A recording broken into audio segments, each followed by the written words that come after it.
जय हिंद दोस्तों, उम्मीद है कि आप सभी लोग अच्छे होंगे। इस चैनल पे आप सभी लोगों का हार्दिक स्वागत है, अभिनंदन है। दोस्तों आज की इस वीडियो में हम लोग बात करेंगे जमादार के पदों पे निकली भर्तियों के संबंध में। दोस्तों अभी हाल ही में गवर्नमेंट ने जमादार ग्रेड सेकेंड के पद पे भर्ती करने के लिए नोटिफिकेशन जारी किया है और साथ ही इच्छुक उम्मीदवारों से ऑनलाइन आवेदन पत्र भरने के लिए भी आमंत्रित किया है। अगर आप भी उन उम्मीदवारों में से एक हैं जो सरकारी नौकरी के लिए तैयारी कर रहे हैं तथा आपका सपना है जमादार के पदों पर नौकरी प्राप्त करना, यह भर्ती आप सभी लोगों के लिए एक सुनहरा मौका है। दोस्तों इस वीडियो में हम लोग यह भी समझेंगे कि इस पद पर भर्ती होने के लिए आपके पास शैक्षिक और शारीरिक योग्यता क्या होने चाहिए और कब से इसके लिए आवेदन पत्र भरे जाएंगे और आपका जो सिलेक्शन है वो किस आधार पर होगा, आपका एग्जाम पैटर्न क्या है, किन विषय से कितने कितने प्रश्न पूछे जाएंगे, इन सब के बारे में हम लोग एक एक करके विस्तार से समझेंगे। अगर आप चैनल पर नए हो तो चैनल को जरूर सब्सक्राइब करें और अपने दोस्तों के साथ भी शेयर करें। दोस्तों वीडियो को अंत तक जरूर देखिएगा।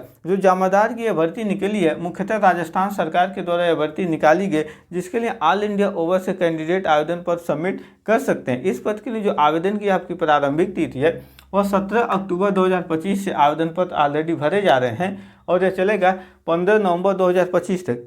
इस भर्ती की जो परीक्षा की तिथि है वह 27/12/2025 को घोषित किया गया। इस परीक्षा तिथि में बदलाव भी हो सकता है, परंतु अभी नोटिफिकेशन में 27 दिसंबर को परीक्षा तिथि नियत की गई है। दोस्तों अगर आप आवेदन करते हैं तो आपको आवेदन शुल्क भी जमा करने होंगे, जिसमें जनरल और ओबीसी जो क्रीमी लेयर के कैंडिडेट हैं, जनरल और ओबीसी को 600 रुपये आवेदन शुल्क जमा करने होंगे। ठीक इसी तरह OBC non creamy layer, SC ST EWS और विकलांग कैंडिडेट जो राजस्थान राज्य के मूल निवासी हैं उन्हें आवेदन शुल्क के रूप में 400 रुपये जमा करने होंगे। अगर आप राजस्थान राज्य के निवासी नहीं है परंतु ओबीसी एनसीएल का एससी एसटी ईडब्ल्यूएस और विकलांग कैंडिडेट है और राजस्थान में जमादार की नौकरी पाने के लिए आवेदन करना चाहते हैं तो आपको आवेदन शुल्क के रूप में 600 रुपये ही देने होंगे, क्योंकि आप दूसरे राज्य से जाएंगे तो वहाँ पे जाके आप जनरल कैटेगरी में गिने जाएंगे। इस भर्ती के लिए जो आपके पास शैक्षिक योग्यता होना चाहिए, आप किसी भी विषय से कक्षा 12 पास किए रहेंगे तब आवेदन कर सकते हैं। कक्षा 12 के साथ साथ आपके पास ओ लेवल या CCC की डिग्री होना चाहिए तब आवेदन कर सकते। अगर आपके पास यह नहीं है तो आप डिप्लोमा इन कंप्यूटर साइंस यानी पॉलिटेक्निक कंप्यूटर साइंस से किए तब भी आवेदन कर सकते हैं। अथवा अगर आपके पास वो भी डिग्री नहीं है तो आप कक्षा 10 पास किए हैं और कोपा ट्रेड से आप ITI कोर्स किए तब भी आप इस भर्ती के लिए आवेदन कर सकते हैं, जिसके लिए आपकी जो मिनिमम उम्र है 18 साल होनी चाहिए। 18 साल की जो उम्र है 1 जनवरी 2026 को हो जानी चाहिए। मैक्सिमम आपके 40 साल, 18 से 40 के बीच में आपकी उम्र होनी चाहिए। इस भर्ती के लिए जो आपकी शारीरिक योग्यता यानी जो फिजिकल स्टैंडर्ड होने चाहिए, इसमें 2 कैटेगरी है। एक जनरल यानी सामान्य क्षेत्र के वर्गों के लिए अलग फिजिकल स्टैंडर्ड है और जो TSP है शहरी और अनुसूचित क्षेत्र के अलग आपका शारीरिक योग्यता। इसमें हम पहले सामान्य के देखते हैं। सामान्य में जो आपके पुरुष उम्मीदवार हैं उनकी जो ऊंचाई होनी चाहिए 168 सेंटीमीटर और महिला की 152 सेंटीमीटर होनी चाहिए। वहीं जो चेस्ट है पुरुष उम्मीदवार की 81 नॉर्मल होनी चाहिए और फुलाव के साथ 85 यानी 5 सेंटीमीटर छाती फूलना चाहिए। और जो वेट है तो जो महिलाओं का वेट है 47.5 किलोग्राम मिनिमम वेट होना चाहिए। ये आपका रहा सामान्य क्षेत्र के लिए। अब जो शहरी और अनुसूचित क्षेत्र यानी TSP क्षेत्र के लिए जो फिजिकल स्टैंडर्ड है, इसमें पुरुष उम्मीदवार की जो हाइट है 160 सेंटीमीटर होनी चाहिए, वहीं पे महिला की 145 सेंटीमीटर हाइट होनी चाहिए। और जो पुरुष की चेस्ट है 74 से 79 यानी 74 सेंटीमीटर नॉर्मल और 5 सेंटीमीटर फुलाव होना चाहिए। और जो महिला कैंडिडेट है उसकी जो मिनिमम वेट यानी वजन है 43 किलोग्राम होनी चाहिए। ये तो आपका फिजिकल स्टैंडर्ड है। अब जो आपका फिजिकल एलिजिबिलिटी टेस्ट यानी जो आपकी शारीरिक दक्षता परीक्षा है, इसमें यानी आपको कितने दौड़ लगाने होंगे इसको देखते हैं। इसमें जो पुरुष उम्मीदवार हैं उनको 10 किलोमीटर 60 मिनट में दौड़ना होगा, यानी 10 किलोमीटर जो दौड़ है उन्हें 1 घंटे के अंदर दौड़ना होगा। वहीं पे जो फीमेल कैंडिडेट हैं और एक्स सर्विसमैन है या TSP क्षेत्र है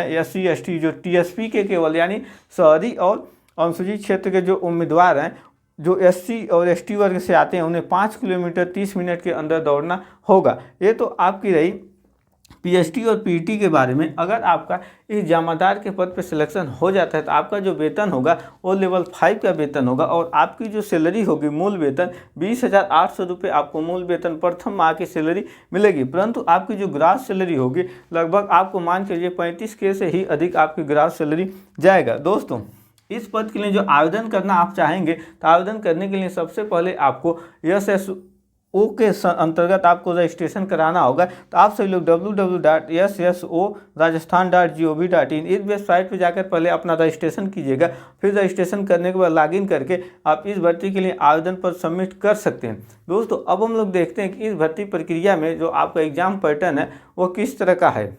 दोस्तों जमादार पद के लिए जो आपका सिलेक्शन प्रोसेस है उसमें मुख्यतः आपको कई चरणों से होकर गुजरना होगा, जिसमें आपका पहले रिटेन एग्जाम होगा और रिटेन एग्जाम के बाद आपका पीएसटी और पीईटी होगा, जिसके विषय में मैंने आपको अभी पहले ही बताया। अगर आप इसमें सफल होते हैं इन दोनों परीक्षा में तब आपका डीवी होगा, उसके बाद आपका इंटरव्यू होगा, फिर आपका मेडिकल टेस्ट होगा। मेडिकल कोई बहुत हार्ड नहीं होता है, क्योंकि आपका आर्मी एसएससी जीडी का मेडिकल नहीं है, इसमें नॉर्मली आपका मेडिकल होगा।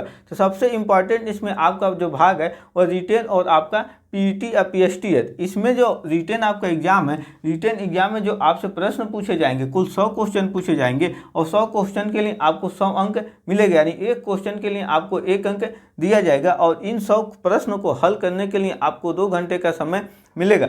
दोस्तों आपके रिटेन एग्जाम में नेगेटिव मार्किंग भी है, यानी आप किसी भी प्रश्न का उत्तर गलत देते हैं तो आपके नंबर की कटौती की जाएगी। 1/3 का है, यानी एक प्रश्न का उत्तर आपका गलत होता है तो 0.33 अंक की कटौती की जाएगी। दोस्तों जो आपका रिटेन एग्जाम है इसमें पूछे जाने वाले विषय है, इसके बारे में देखते हैं कि किस विषय से कितने नंबर के प्रश्न पूछे जाएंगे। इसमें जो आपका पहला है general knowledge and social studies से आपके 50 अंक यानी 50 नंबर के प्रश्न पूछे जाएंगे। ठीक इसी प्रकार से एवरीडे साइंस से आपके 20 अंक के प्रश्न पूछे जाएंगे और मैथ से 15 मार्क्स का, और national level and state of Rajasthan current affair, राष्ट्रीय और राजस्थान राज्य के जो करंट अफेयर है उनसे कुल मिला के 15 नंबर के प्रश्न पूछे जाएंगे।